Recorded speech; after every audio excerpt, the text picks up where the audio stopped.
From Kern Government Television, welcome to this week's Kern County Board of Supervisors meeting. Originating from the County Administrative Center, located at 1115 Truxton Avenue in Bakersfield, California.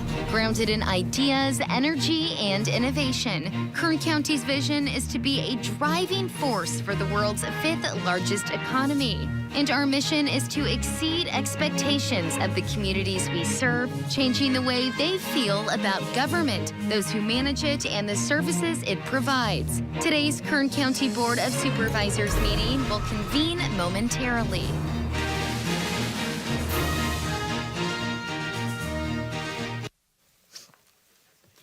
Okay, board to reconvene. Clerk, would you call the roll? Supervisor Peters? Here. Supervisor Scrivener? Here. Supervisor Flores? Here. Supervisor Couch? Supervisor Perez? Here.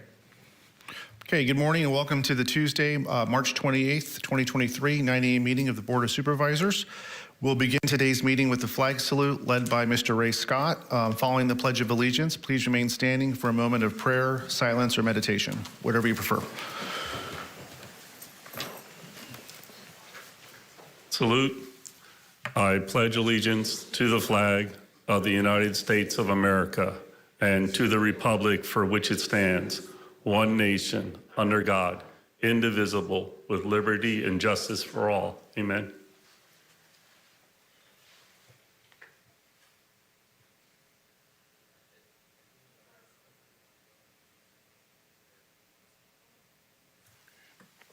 Okay, please be seated. Thank you.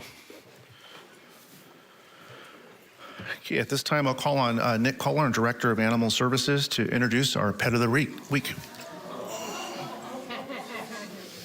She's a heartbreaker. There you go, Nick. Let's introduce Rosie. Good morning. Chairman and members of the board, I brought with me this morning Rosie. She's licking the microphone. Rosie's, she's a puppy. She's about 9 weeks old. She's going to be a medium to large size dog. She's going to probably triple in size within a matter of 90 days. She's available for adoption tomorrow morning. She's a lot of energy. She's going to need somebody with some time and some resources to provide some training to her. But she's available for adoption tomorrow morning at 10 a.m. She'll go quickly. Thank you, Rosie. Thank you, Nick.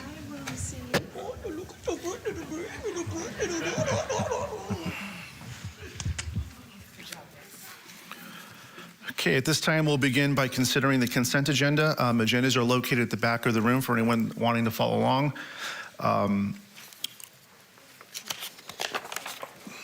All items listed with the CA above the item number are considered to be routine and non-controversial by county staff. Consent items will be considered first and may be approved by one motion. If a member of the audience wishes to comment or ask questions regarding an item on the consent agenda, they may do so prior to a vote being taken. A member of the board may remove any item from the consent agenda, and it will be considered in a listed sequence with an opportunity for any member of the public to address the board concerning the item before action is taken. A member of the board may also comment on any closed session item. At this time, I'll read the consent item numbers at this time. So on page 2, items 2 through 6, items 9 through 13. On page 3, item 14 has been withdrawn and will not be considered today. Items 15, 16, 17, items 20. On page 4, items 21 through 27. Page 5, items 28 through 33. Page 6, items 34 through 40. On page 7, items 41 through 47. On page 8, items 48 through 55. On page 9, items 56 through 60. And that concludes the consent agenda items. Would any member of the public like to discuss any of the consent agenda items? Now is the time to come forward.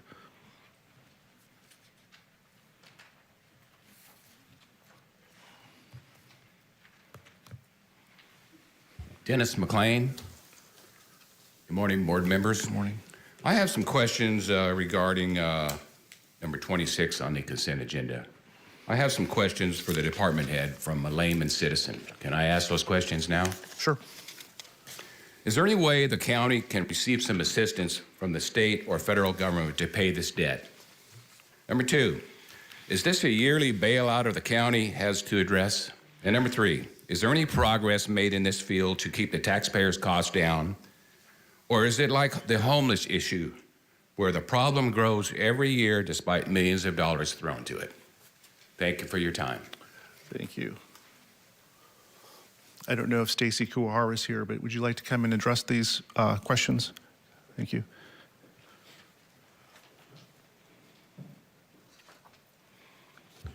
Good morning, Chairman Flores and members of the board. We serve as the safety net for a lot of the behavioral health services in the county. So the mobile evaluation team, when they go out and provide services, if we're able to gather insurance information, we have to make efforts to bill insurance. Same with our crisis unit up at Mary Kay Shell. When we can gather that information, we do, and when we can't, this becomes part of the service that we provide that cannot be billed, that becomes part of this write-off. This is very important that we do that. It's something we do year after year, and it's part of our role as the safety net in providing these essential crisis services. We make every effort to bill all insurances.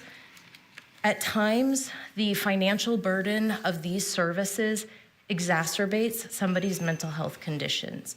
And in those circumstances, we also write off those bills because we don't want being able to pay for mental health services to be a barrier to somebody who really needs them.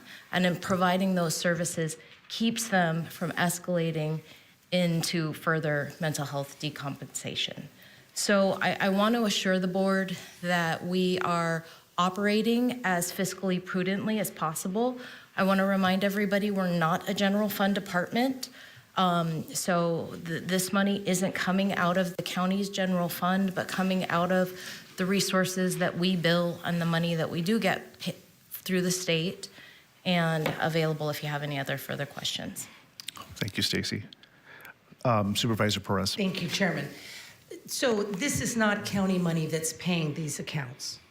Correct. This seems like a population that should be included within the expansion of the Affordable Care Act. I know you appreciate Dennis's question. It's a good question. So can you, are these folks not eligible under the Affordable Care Act for mental health services, or, or is this the way in which the expanded coverage from the federal level is covering these folks? I mean, what does that mean?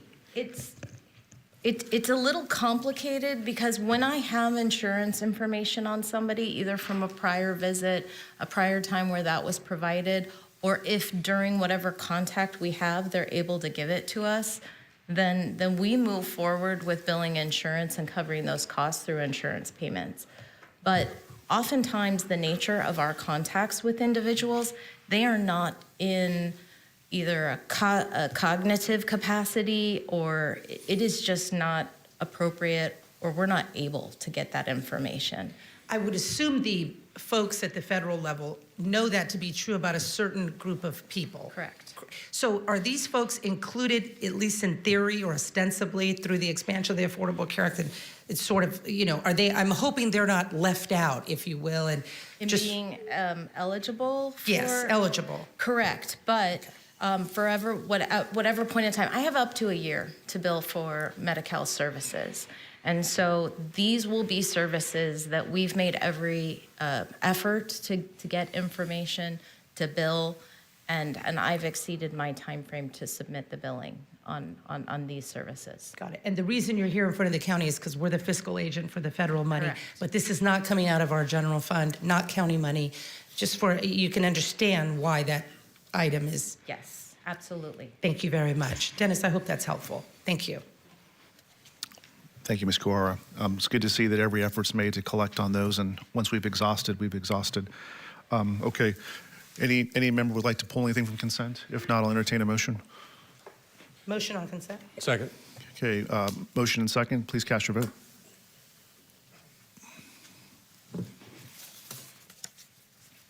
The motion is approved, 4 ayes, 1 absent. Supervisor Couch. Okay.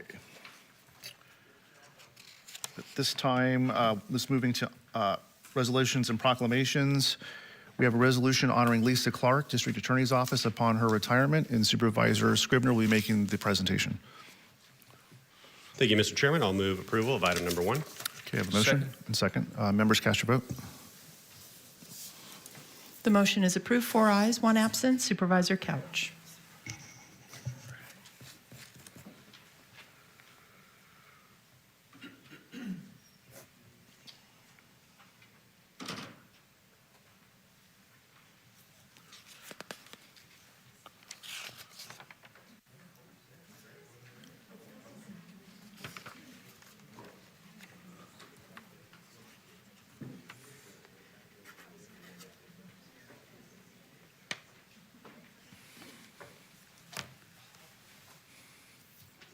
Mr. Chairman and members of the board, it's an honor to be before you this morning to honor an exemplary employee that has announced her retirement. Lisa Clark began her career with the County of Kern in April 1984 as an extra help employee with the Kern County District Attorney's Office, serving as a stenographer clerk 1. And in May 1986, Mrs. Clark accepted a full-time position as a typist clerk 2 within the department and was promoted to stenographer clerk 2 in May 1986. She was promoted to legal secretary in November 1986 and advanced to senior legal secretary in November of 2006. She was promoted to paralegal in May 2021, and in her current position, Lisa Clark was promoted to senior paralegal in June of 2022. And throughout her career, Mrs. Clark has worked in nearly every unit of the district attorney's office, including misdemeanor unit, investigations, sex crimes, subpoena, workers' compensation, domestic violence, general felony trial team, assistant to the chief and assistant district attorney, and served as a backup to the confidential assistant to the district attorney. And during her tenure, Lisa Clark was awarded the Kern County Employee of the Month several times by the department.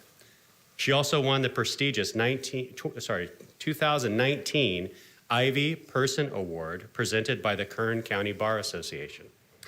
Mrs. Clark was also an active member of the Voluntary Employees Benefit Association, and Lisa Clark's dedication to the District Attorney's Office and commitment to serving the public has earned her the respect and admiration of her peers and colleagues.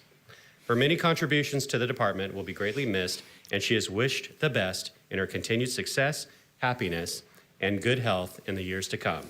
Now, therefore, it is resolved that the Board of Supervisors of the County of Kern, State of California, does hereby honor and commend Lisa Clark upon her retirement with 39 years of dedicated service to the County of Kern, and this is adopted March 28th, 2023. This is signed by all 5 members of the Board of Supervisors. And before we have Lisa come up, we're going to ask our District Attorney, Cynthia Zimmer, to come on up, and she has quite a bit of her folks behind her. So District Attorney Zimmer, come on up, please.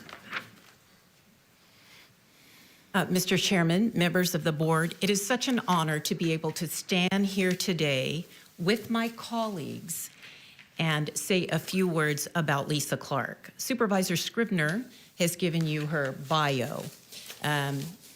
She started in April of 1984, and 39 years. That's a long time to work for one county department. She is a remarkable and has been a remarkable employee that's worked in nearly every unit of the office.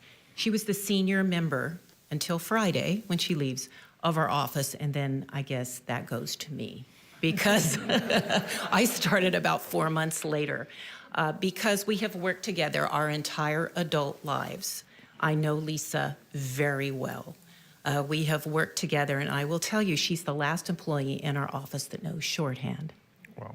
And occasionally back in the day, she would take a letter from me when we worked together closely. I cannot tell you what a kind, generous, and well-liked employee she is. And we here, the employees and I, can only wish her the best. So thank you very much for acknowledging her. Thank you.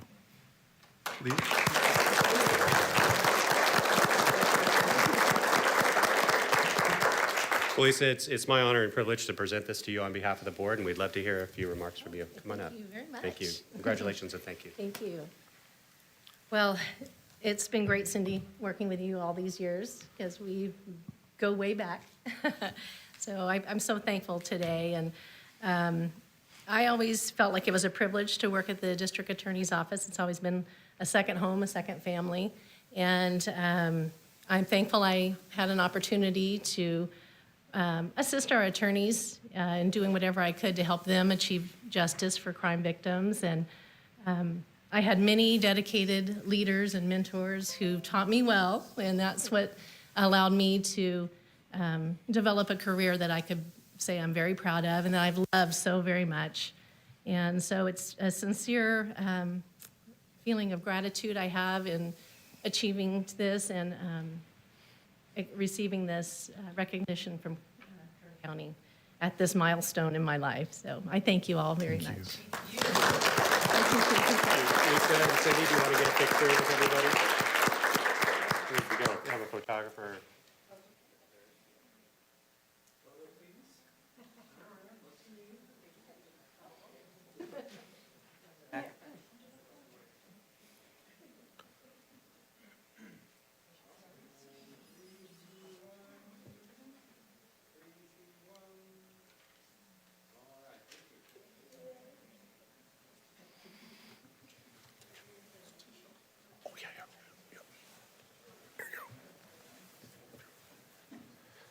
Thank you, Ms. Clark.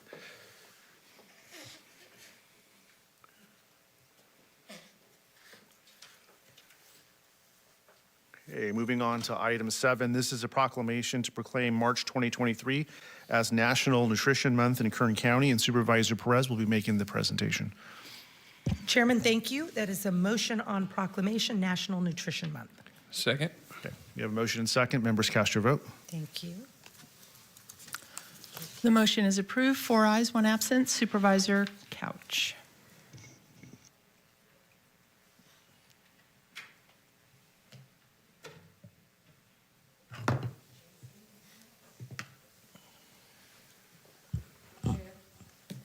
Good morning, Chairman and members of the board.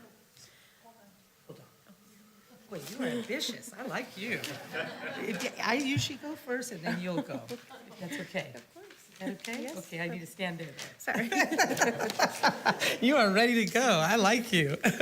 Okay, Chairman and members of the board, honorable Chairman and colleagues, I am pleased to make this presentation today, and so is she, clearly, to proclaim March 2023 as National Nutrition Month in Kern County. Every year, the Academy of Nutrition and Dietetics encourages everyone to participate in National Nutrition Month as a way to educate the public on the importance of eating healthy and being physically active. With over 100,000 credentialed practitioners, the Academy of Nutrition and Dietetics is the largest organization of food and nutrition professionals worldwide. Their members include registered dietitians and nutritionists who are on the front lines of promoting healthier lifestyles for our residents. They work directly with individuals and families to help them navigate the sometimes complicated and confusing paths of creating a healthy lifestyle. Isn't that true?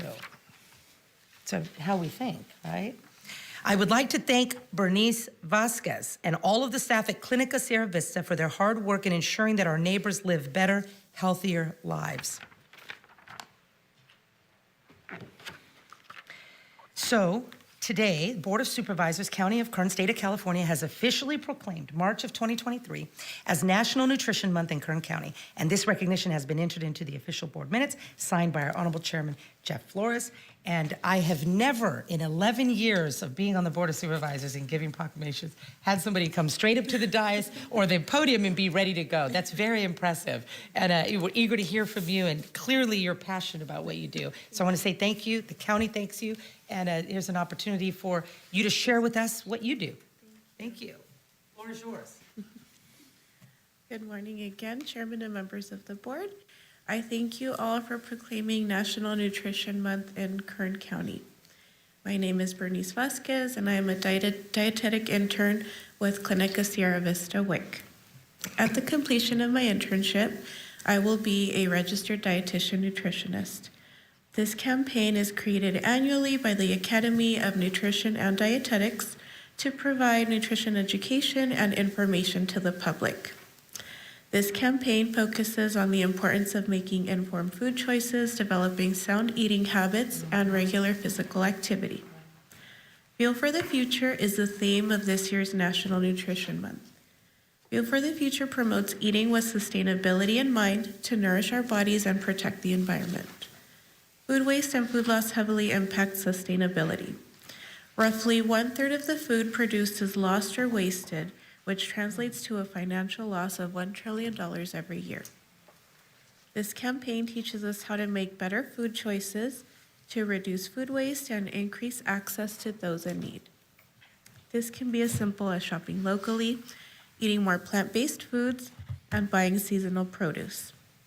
Registered dietitian nutritionists are the go-to nutrition experts that can educate and support our community in adopting healthier eating habits and lifestyles. The National Nutrition Month campaign will encourage our community to eat with the environment in mind and fuel for the future. National Nutrition Month also brings awareness to the importance of the Academy of Nutrition and Dietetics. The Academy is the world's largest organization of food and nutrition professionals. The focus of the organization is to improve the nutritional well-being of the public while communicating the academic expertise of our members and supporting the history as a food and science-based profession. Thank you for your time. Excuse me. Thank you so much.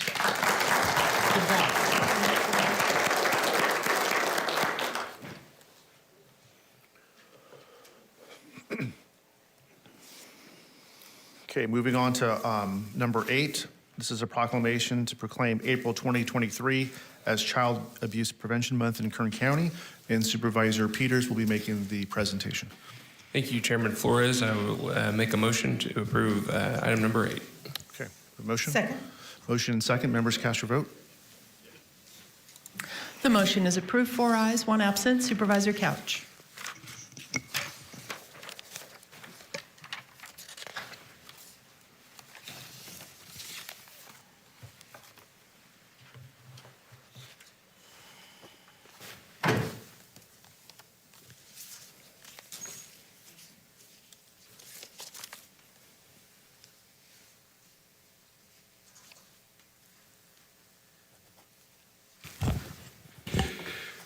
Good morning, Chairman Flores, members of the board.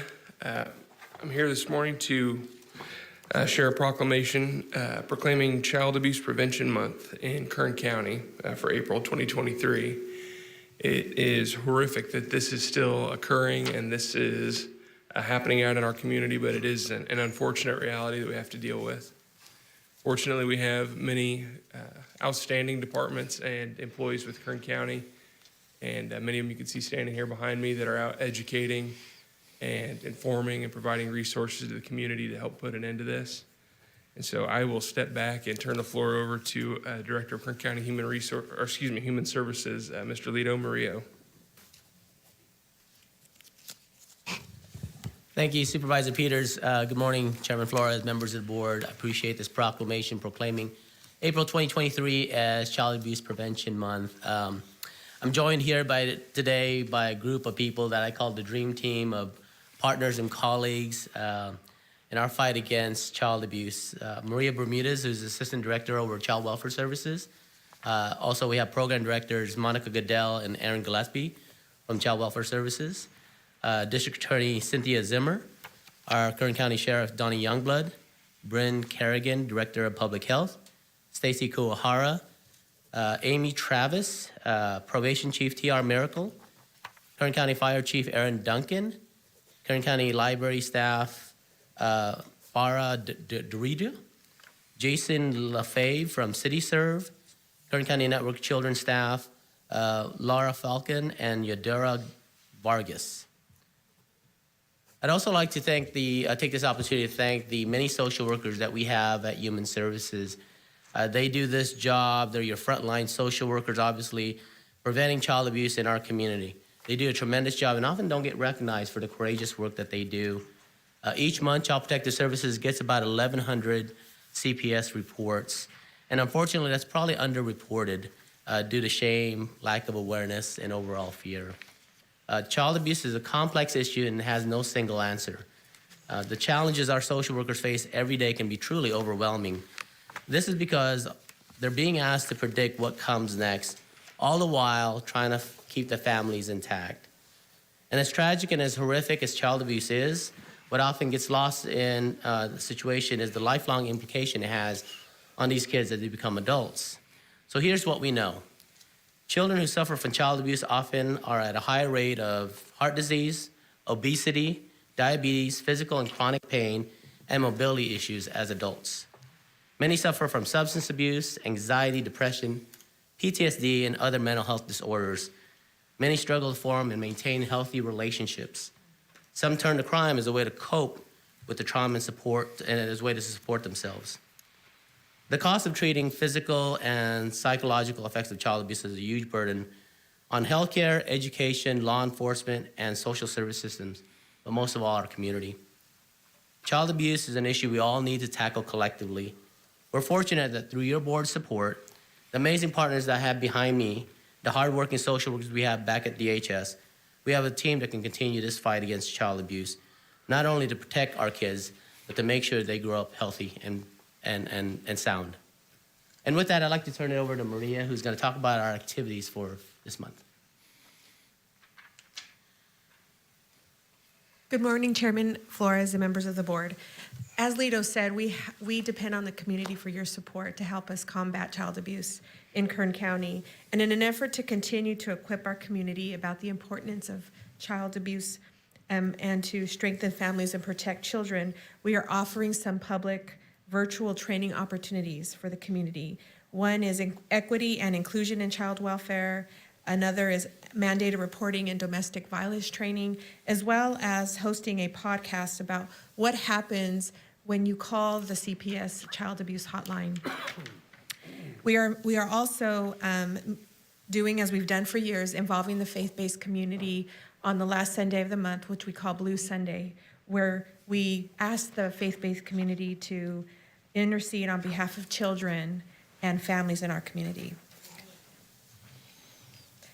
For more information on these trainings, and we have a wealth of information on our website, I would encourage the community to go to our website at kcdhs.org and to be part of the community to help combat child abuse in Kern County. Thank you. Thank you.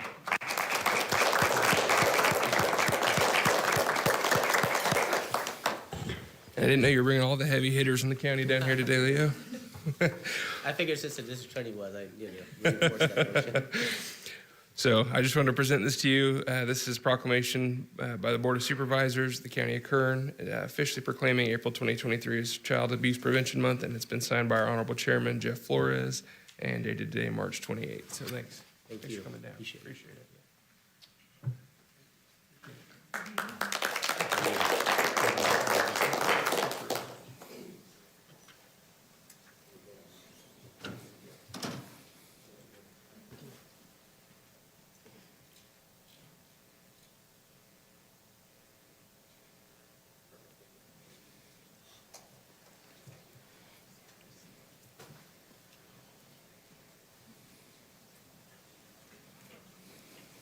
Thank you. Thank you. That was the dream team for sure, doing worthy work.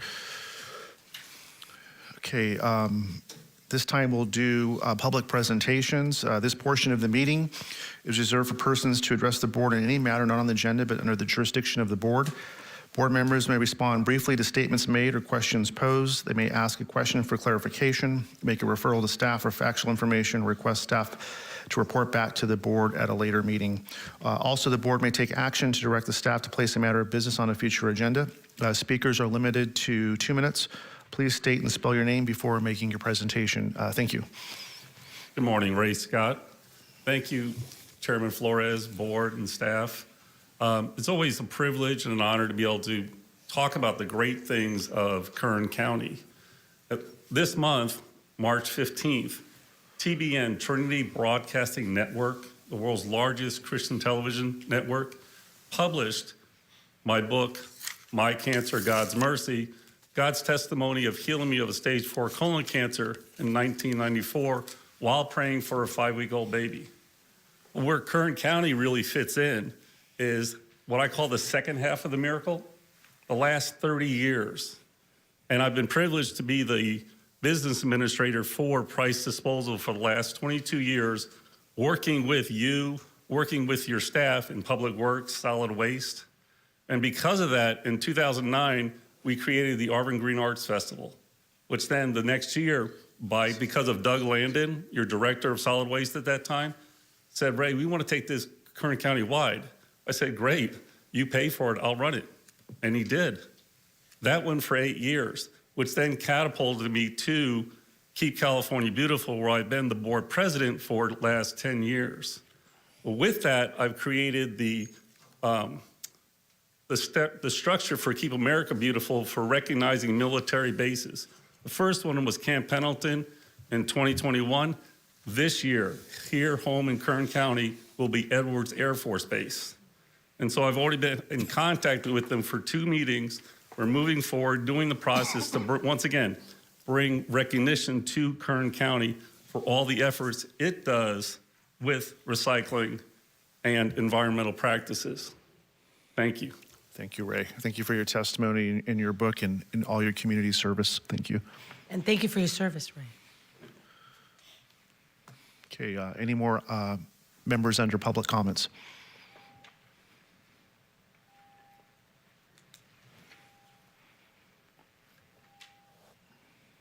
Dennis McLean again.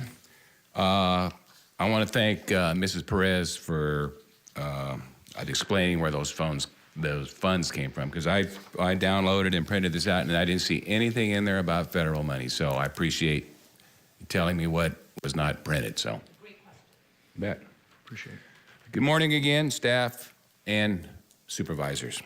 I want to relay to you my recent attempt to contact Amy Espinoza in our election department. I recently left 3 voicemail messages in 5 days requesting information on registered voter count in one supervisor district. I gave up on leaving messages and turned to my supervisor, Mr. Phillips. I told a staff member of my failed attempts to talk with Amy and ask him who her superior was. He responded by saying the public. He said he would look into this issue for me, which I sincerely appreciated. Well, What do you know? The next morning, I received a call from Amy, along with the information I requested. I am here to request better communication and transparency from this department head. I understand the department is severely understaffed due to the resignation of one key employee, who I will not name, but I knew him personally. Now I know why the public has lost so much confidence in our election process. Thank you for letting me speak. Thank you, Mr. McLean. Any other public speakers for public presentations? Okay, seeing none, we'll move on. Okay, now item board member announcements or reports. Okay, I have a quick one if no one does. I'd like to thank Stacy Kuwahara yesterday for being our keynote speaker at OCAT, Oildale Community Action Team, and describing all the services that the county provides under behavioral health. And it's just important that our public knows that we're here to help. And also going back to the collections, you know, this department also helps and is pivotal in signing people up that are eligible for benefits to pay those bills. So as they're doing their work, they're also signing people up under current health systems. They're eligible for care. So the more we get people signed up, the more we can pay the bills. So thank you for your efforts. Chairman Flores, I'd like to make Supervisor Peters, sorry. Thank you. Recently, we had a member, a longtime member of the Kern River Valley, a longtime resident named Lanny Borthwick, passed away, unfortunately, after a protracted illness. And I wanted to share some information on Lanny. He passed away on March 12th with his beloved wife, Cheryl, at his side. Lanny was 82 when he passed. When he was young, his family moved to Downey, California, across the street from Cheryl Brassel, his future wife. They married on January 20th, 1961, and were married for 62 years. In 1983, Lanny and Cheryl moved to Kernville, and he served on the Kernville Chamber of Commerce Board, where he served as president for 10 years. He was instrumental in the Adopt a Tree program on the frontage Rhode Island, Whiskey Flat Days Logistics, serving on the Kern River Valley Cemetery Board, and the Air Pollution Control District of Kern County. Lanny also served his country honorably in the U.S. Air Force and was honorably discharged. He became one of the youngest general contractors in the state of California in 1971 at 30 years old. He built many landmarks, including Cheryl's Diner in Kernville, which he and his wife Cheryl owned for the last 38 years, and it is still a focal point of the community to this day. Music was also a big part of Lanny's life, and many patrons have been greeted by he and Cheryl playing music while they eat at the diner. And Lanny and Cheryl have both just been absolutely instrumental in so much that goes on in the Kernville community. And so I just wanted to acknowledge Lanny's passing and ask that we adjourn today's meeting in his memory. Yeah, absolutely. Thank you for that tribute, Supervisor Peters. Okay, having no more items to consider in open session, I'll entertain a motion to adjourn to closed session to consider the following items under the County Administrative Office, item 61, and under County Council, item 62. Motion to adjourn. Okay, thank you. We're adjourned until 2 o'clock.